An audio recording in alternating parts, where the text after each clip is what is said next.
The Galactic Council's cultural understanding through combat demonstration was supposed to be educational entertainment, not a bloodbath, which explained why Ambassador Vextai was currently watching a human female examine the demonstration arena like a predator sizing up prey, while 300 of the galaxy's most distinguished diplomats placed bets on how long she'd survive. "Ladies, gentlemen, and assorted sentient beings," announced the Master of Ceremonies, a pompous Andromedan whose voice carried the theatrical flair of someone who'd never been in actual combat.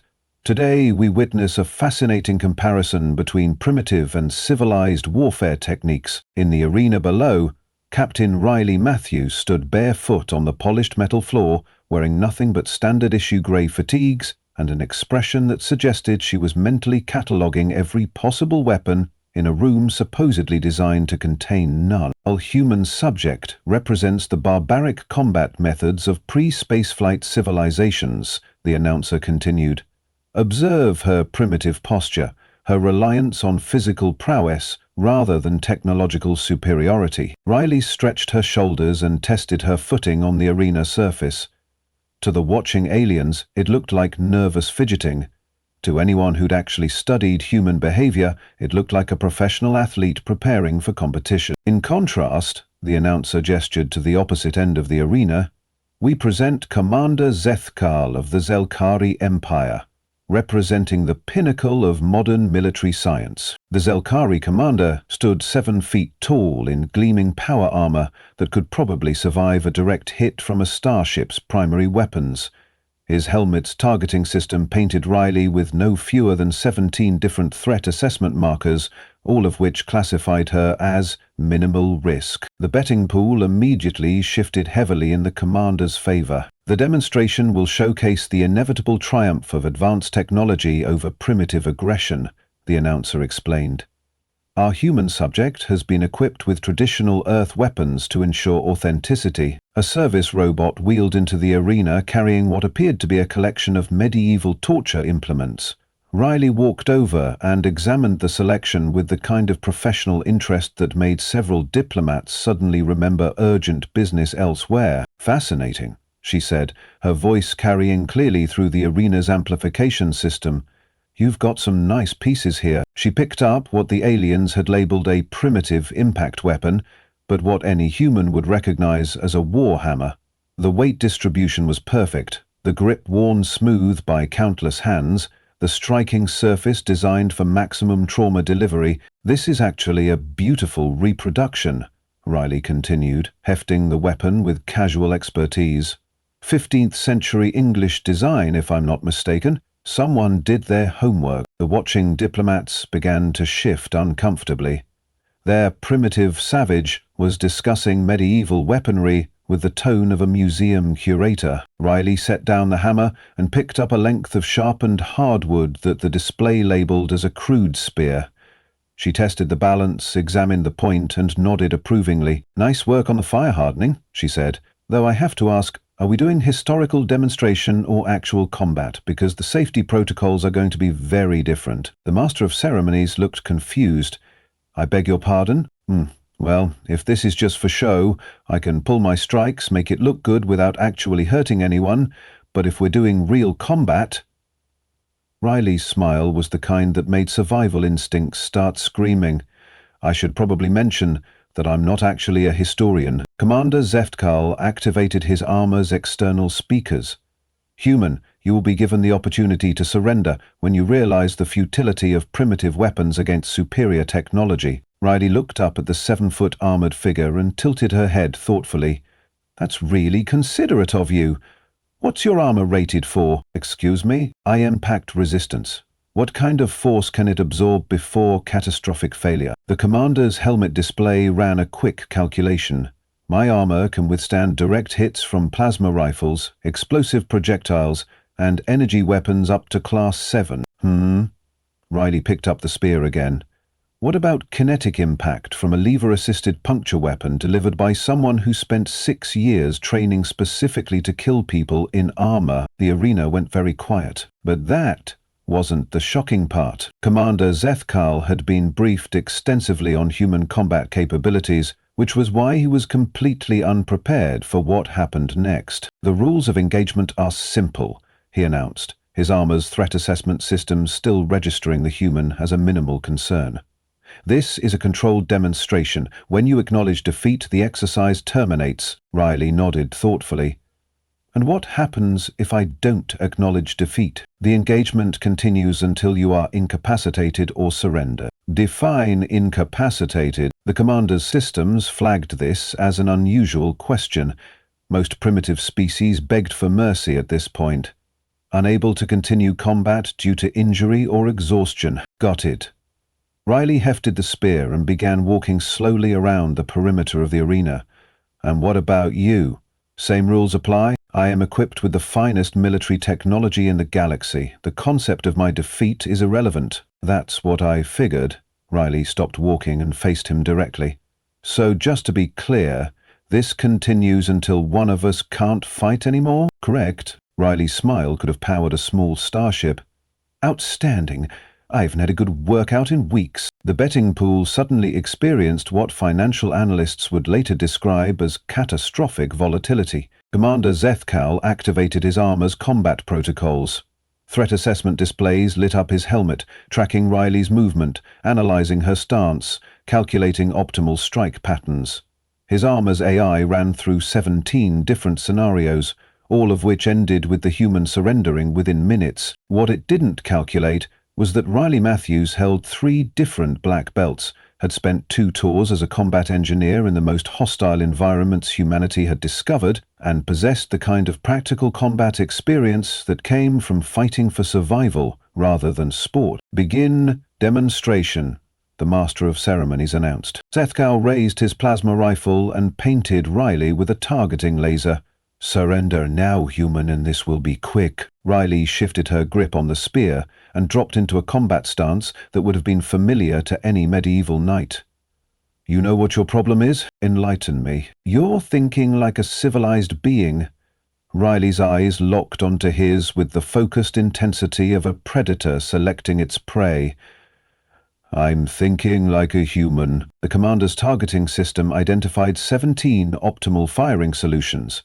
Riley was 40 feet away, armed with a pointed stick and completely exposed. What his targeting system failed to recognize was that humans had been killing armored opponents with pointed sticks for roughly 4,000 years, and they'd gotten very good at it. What happened next made galactic history, and not in a good way. The first hint that things weren't going according to plan came when Riley threw the spear. Not at Commander Zethkal, which would have been both predictable and ineffective against his armor, but at the arena's primary lighting array 30 feet above his head. The spear punched through the housing with enough force to shatter the fusion cell, plunging half the arena into darkness and showering the commander with sparking debris. "What are you doing?" Zethkal demanded, his helmet's night vision automatically compensating for the reduced lighting. "Leveling the playing field," Riley replied from somewhere in the shadows. The commander's thermal imaging picked up her heat signature moving rapidly along the arena's perimeter. His targeting system tracked her movement, but something was wrong with the readings. The heat pattern was too diffuse, too scattered. "Clever," Riley's voice echoed from multiple directions. "Thermal imaging, right? I'm betting infrared targeting, probably with motion detection algorithms." Zethkal spun toward the sound, but his sensors were showing heat signatures in 3 different locations simultaneously. "Here's the thing about humans," Riley continued, her voice now coming from a completely different direction. "We're really good at breaking things that aren't supposed to break." That's when the commander realized the sparking debris from the light fixture wasn't random scatter. Riley had positioned herself so the falling metal would interfere with his sensor arrays, creating false readings and thermal shadows. "Impossible," he muttered. "You couldn't have calculated that trajectory in the time available." "Calculated?" Riley laughed, and the sound carried a dangerous edge. "I didn't calculate anything. I just know that when things explode, they create opportunities." The commander's AI began rapidly cycling through threat assessment protocols, trying to reconcile its data with the reality that a primitive human had just neutralized his primary tactical advantage using nothing but a thrown stick and an understanding of physics. "You're still thinking like a civilized being," Riley said, and this time her voice was much closer. "You're analyzing, calculating, trying to fight smart." Zethkal spun again, but his sensors were painting ghosts in the electromagnetic interference from the damaged systems. "Humans don't fight smart," Riley continued. "We fight mean." The commander's plasma rifle whined to full charge as he swept the arena, searching for a target. His armor's AI was screaming warnings about multiple contact points, but the thermal interference made it impossible to get a clean lock. "Show yourself, coward," he commanded. Barrier travel. Riley materialized directly behind him, moving with the kind of fluid precision that comes from years of combat training. In her hands was the warhammer she'd admired earlier, and she was already in mid-swing. The blow caught Zethkal's armor at the joint between his helmet and chest plate. The impact sent harmonic vibrations through his entire suit, temporarily disrupting his systems and sending him staggering forward. "How did you—" "E-dispersal gel from the emergency medical kit," Riley said cheerfully, hefting the hammer for another strike. "Spread it on my skin. Mask's thermal signature. Basic human military trick." Zakar raised his rifle, but Riley was already moving, using his own momentum against him as she circled behind the 7-foot alien with the practiced ease of someone who'd fought larger opponents before. "Also," she added, bringing the hammer down on his rifle's power coupling, "humans have been killing things in armor since before we discovered fire." The plasma rifle died with a shower of sparks. "The secret is finding the weak points." Commander Zethkal's tactical training had prepared him for fighting rebels, pirates, and even other military forces, but nothing in his experience had covered opponents who treated advanced technology like a hardware store. "You destroyed my primary weapon," he said, staring at the smoking remains of his plasma rifle. "Borrowed," Riley corrected, prying a power cell from the wreckage. "I'm borrowing parts of your primary weapon." She cracked open the cell's housing with the warhammer's spike, exposing the volatile energy matrix inside. "See, humans have this thing about improvisation." Zethkal's armor screamed warnings as Riley began doing something with the exposed power core that definitely wasn't in any technical manual. "That's extremely dangerous," he warned. "I know." Riley's grin was visible even in the flickering arena lights. "That's what makes it fun." What happened next made galactic history, and not in a good way. The Zelkari Empire's military doctrine was built on a simple principle: superior technology equals inevitable victory. Their soldiers trained with the best equipment, used the most advanced tactics, and relied on overwhelming firepower to solve problems, none of which helped when facing an opponent who'd learned to fight on a planet where everything was actively trying to kill everything else. "Stand still and accept defeat," Zethkal commanded, drawing his backup sidearm. "This demonstration has gone far enough." Riley, who was currently using his destroyed rifle's components to construct what appeared to be an improvised explosive device, looked up with interest. "Oh, we're escalating? Cool." She tossed the improvised device casually into the air, caught it, and smiled. "You know what the difference is between human and alien military thinking?" "Enlighten me," Zithgal said, though his targeting system was having difficulty getting a lock on someone who wouldn't stop moving. "Aliens fight wars," Riley said, dodging his shot and using the arena's damaged lighting fixtures for cover. "Humans fight for survival." She disappeared behind a pile of debris, and Zethkal's sensors immediately began tracking multiple heat signatures again. "Also," her voice echoed from 3 different directions, "we're really good at making weapons out of things that aren't supposed to be weapons." The commander fired at the largest heat signature, only to discover he'd just shot a piece of burning metal Riley had positioned as a decoy. "For example," Riley continued, "did you know that arena safety barriers make excellent projectile launchers if you reverse the polarity?" But that wasn't the shocking part. The arena's emergency protocols were designed to handle equipment malfunctions, medical emergencies, and the occasional diplomatic incident. They were not designed to handle a human who'd apparently decided that demonstration was another word for demolition project. "Emergency lockdown initiated," the arena's AI announced in 17 different languages.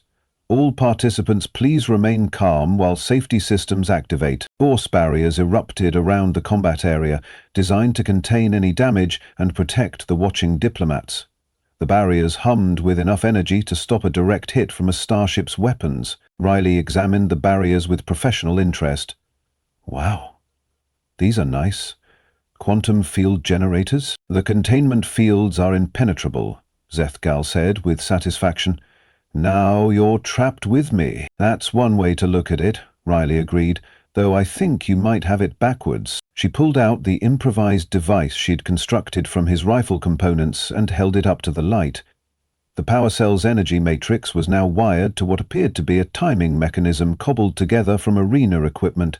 See, the thing about containment fields, Riley explained, beginning to work on something near the barrier's base, is that they're designed to keep energy in. What are you doing? Basic physics experiment. If I can create a harmonic resonance in the field generators.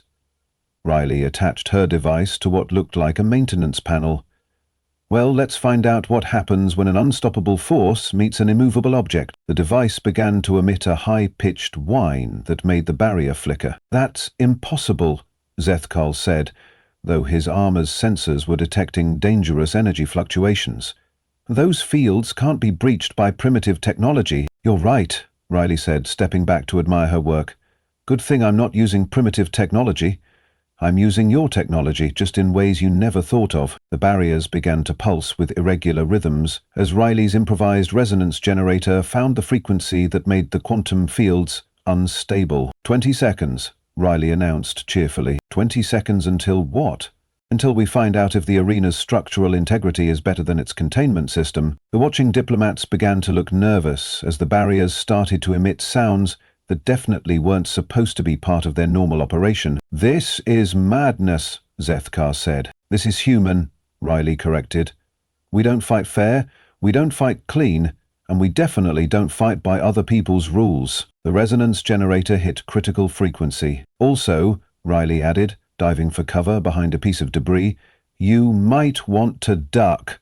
The barriers collapsed in a cascade of quantum energy that lit up the arena like a miniature star going supernova. When the light faded, Riley was standing in the smoking crater where the containment field had been, holding a piece of twisted metal that had once been part of the arena's most advanced defense system. So, she said, looking up at the stunned diplomats, anyone else want to discuss the primitive nature of human warfare? Ambassador Vextai had been watching the demonstration with the detached interest of someone observing a scientific experiment, right up until he realized the human hadn't been fighting at all. She'd been hunting. Replay the footage, he ordered his aide, his eye stalks fixed on the arena, where Riley Matthews stood calmly examining the wreckage of what had been the galaxy's most advanced containment system.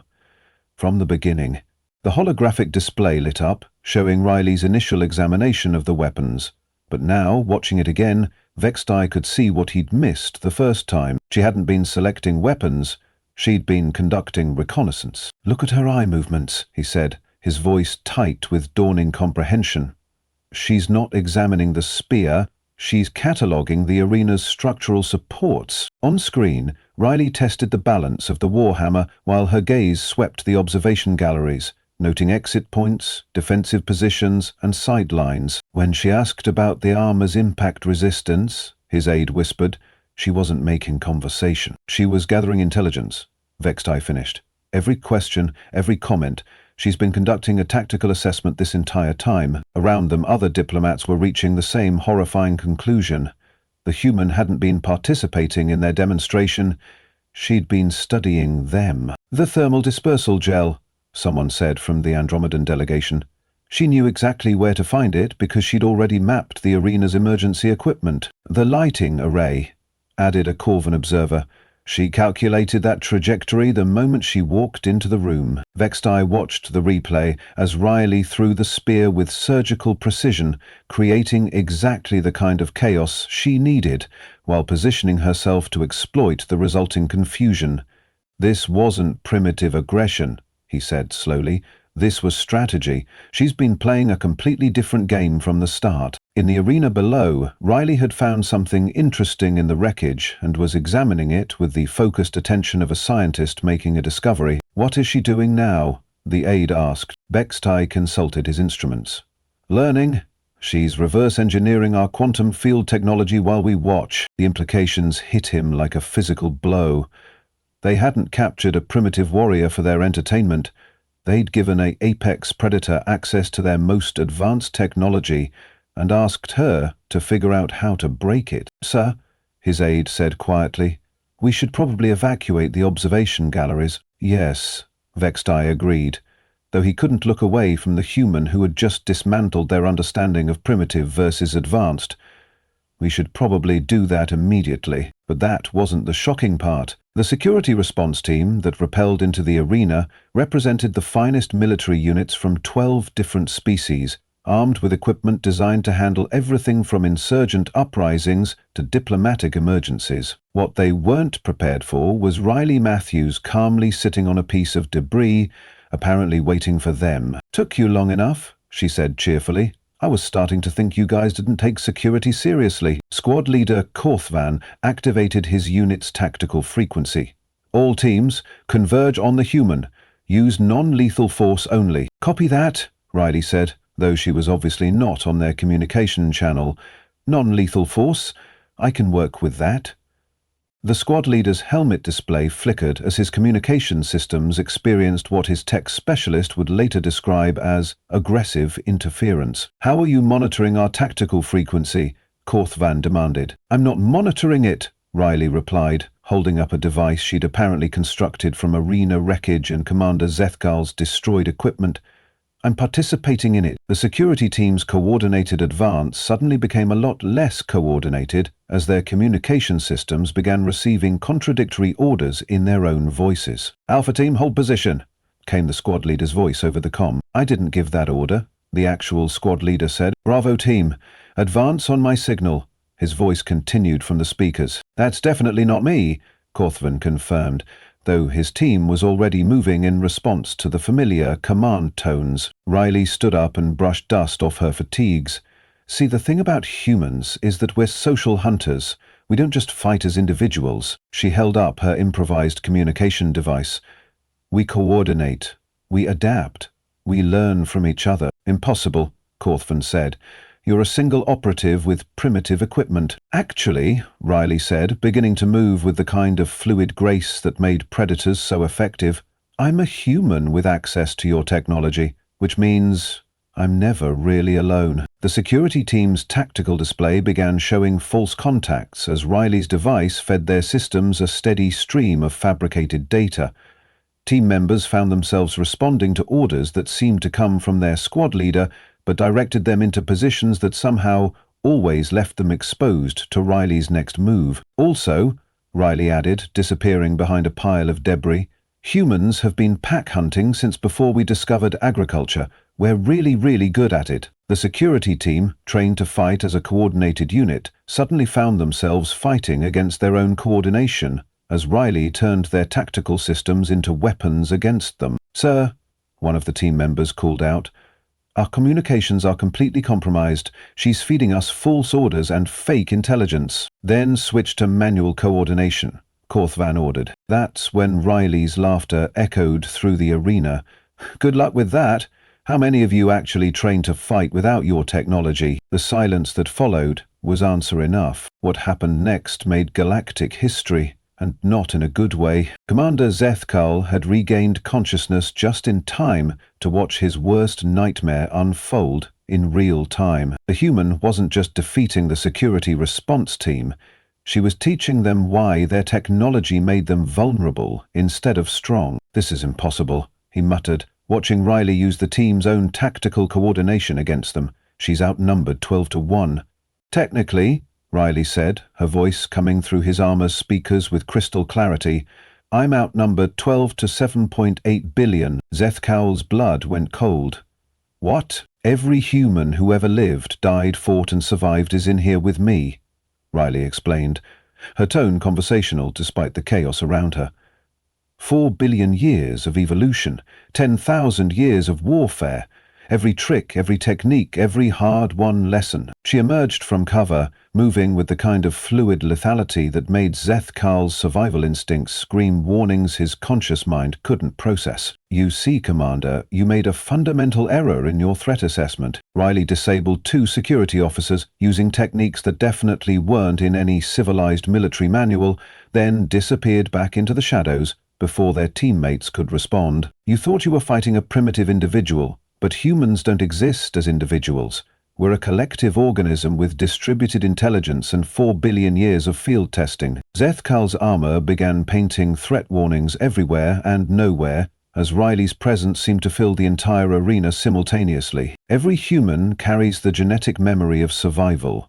Every human knows how to kill, because every human is descended from the ones who were best at it. The remaining security team members were now moving like prey animals, jumping at shadows and firing at threats that existed only in their minds. "You didn't capture a primitive warrior for your demonstration," Riley continued, and now her voice seemed to be coming from inside Zethkal's helmet.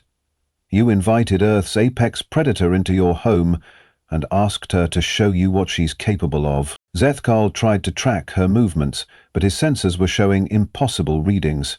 She seemed to be everywhere and nowhere, moving through the arena like a ghost with substance. "The really funny part," Riley said, materializing directly in front of him with the war hammer in her hands, "is that I'm actually holding back." She looked directly into his helmet's optical sensors, and Zethkal saw something in her eyes that made every predator instinct in his DNA curl up and whimper. "This is me being civilized." The warhammer caught him in the chest with enough force to crack his armor's breastplate and send him flying backward into the arena wall. As consciousness faded, Zethkal heard Riley's voice one last time, speaking to the watching diplomats with the patient tone of a teacher addressing slow students. Any questions about primitive human warfare? The moment Ambassador Vextai would replay in his nightmares for the rest of his very long life lasted exactly 3.7 seconds. Riley Matthews, covered in dust and holding a sharpened piece of arena debris, stood over Commander Zethkal's motionless form while emergency responders rushed into the wreckage. She could have finished him. The makeshift spear was positioned perfectly for a killing blow. Instead, she stepped back and dropped the weapon. "Medical team to the arena floor," she called out calmly. "Commander Zethkal has sustained injuries, but is stable. No immediate life threat." The watching diplomats stared in stunned silence as the primitive savage began directing the emergency response with professional competence. "Security team members 3 and 7 need attention for concussion symptoms," she continued. "Team member 9 has a dislocated shoulder. Everyone else is just bruised ego and wounded pride." Riley walked to the center of the destroyed arena and looked up at the observation galleries where 300 of the galaxy's most powerful beings sat in absolute silence. "For the record," she said, her voice carrying clearly through the arena's surviving speakers, "that wasn't primitive warfare. That was just Tuesday." What happened next made galactic history, and not in a good way. The emergency medical teams worked with the kind of focused efficiency that came from extensive disaster training, though none of them had ever been trained for disasters caused by a single human with access to improvised weapons. "Fascinating," Dr. Kellen observed, scanning Commander Zethkal's injuries. "Precise application of force. She could have killed him easily, but chose exact application of trauma to disable without permanent damage." "Surgical precision," his assistant agreed. She calculated exactly how much force to apply and where to apply it. Above them, the Galactic Council was coming to terms with what they'd just witnessed. The human demonstrated complete tactical superiority using improvised weapons and captured equipment, Ambassador Vextai said slowly. "She disabled our best military technology with pointed sticks and spare parts." "It wasn't luck," added the Corvan observer. "Every move was calculated, every action served multiple purposes. She turned our own systems against us while teaching us why our doctrine was flawed," the Andromedan representative concluded. In the arena, Riley was calmly answering questions from the medical team about human physiology and recommended treatment protocols for the various alien species she'd incapacitated. "The implications are significant," Vextai said. If this represents baseline human capability, then we've been categorizing them wrong, someone finished. Completely wrong. But that wasn't the shocking part. The final incident report, filed with the Galactic Council 3 days later, contained a single recommendation that would fundamentally alter interspecies relations for the next century. Immediate reclassification of humanity from primitive pre-spaceflight species to apex predator. Approach with extreme caution. The report's appendix included a simple policy directive. Under no circumstances should humans be provided with weapons, tools, or unsupervised access to technology. This includes pointed sticks. Riley Matthews was quietly released with a formal apology and an offer of immediate citizenship in any galactic civilization of her choosing. She politely declined and requested transport back to Earth, explaining that she had a dissertation to finish on applied xenotechnology in combat scenarios. The transport was provided with unseemly haste.